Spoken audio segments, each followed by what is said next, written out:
సంగారెడ్డి పట్టణంలోని 30వ వార్డులో BRS party councillor అభ్యర్థి చిల్వరి పద్మావతి మురళీధర్ను భారీ మెజార్టీతో గెలిపించాలని ఇంటింటి ప్రచారం నిర్వహించిన స్థానిక కాలనీవాసులు, బీఆర్ఎస్ పార్టీ నాయకులు, కార్యకర్తలు. కాంగ్రెస్ హామీలు ఇచ్చి కానీ ఎక్కువ పని కూడా చేయలేదని అందరూ అడుగుతున్నారు. రోడ్లు లేవు, ఇక్కడ మోరీలు లేవు, కళ్యాణ లక్ష్మి ఇస్తామని అవి ఇస్తలేరు, రైతులకు రైతు భరోసా లేదు, ఇంక ఇప్పటిదాకా ఏం లేదు. అందరు కోపంగానే ఉన్నారు.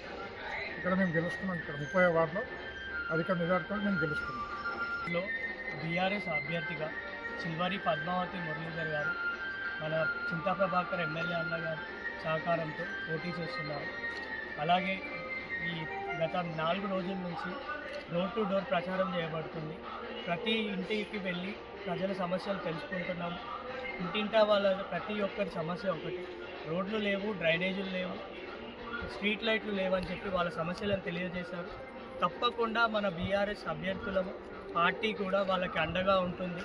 ప్రతి పనిని మనం వెన్నంటే ఉండి ప్రతి పనిని పూర్తి చేస్తామని చెప్పాము. మనకు తప్పకుండా మద్దతు ఇస్తారని ప్రతి ఒక్కరు కూడా మనకి సపోర్ట్ చేస్తున్నారు. అలాగే ఇప్పుడున్న ఈ కాంగ్రెస్ ప్రభుత్వం ఇచ్చిన హామీలు కానీ ఎటువంటివి నెరవేర్చలేరు. రైతన్నలకు రైతు బంధు లేదు, మరియు యూరియా కష్టాలు కూడా మొదలైనవి రైతన్నలకు. కాబట్టి మళ్ళీ యువతకు కూడా ఉద్యోగాలు ఇప్పిస్తా అని చెప్పి అవి కూడా చేయలేకపోయారు.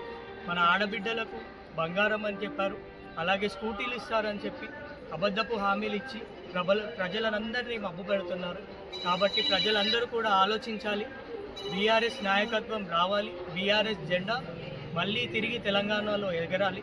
అప్పుడే మనకు తిరిగి మన బంగారు తెలంగాణ రోజు మనకు మళ్ళీ వస్తాయి. కాబట్టి కారు గుర్తుకు ఓటేయండి. బంగారు తెలంగాణ రోజులు తిరిగి తెచ్చుకుందాం. జై తెలంగాణ. కారు గుర్తుకే అభ్యర్థిగా నేను పోటీ చేస్తున్నాను. బీఆర్ఎస్ అభ్యర్థిగా పోటీ చేస్తున్నాను. నన్ను విద్యార్థితో గెలిపిస్తారని కోరుకుంటున్నాను. జై తెలంగాణ. జై తెలంగాణ.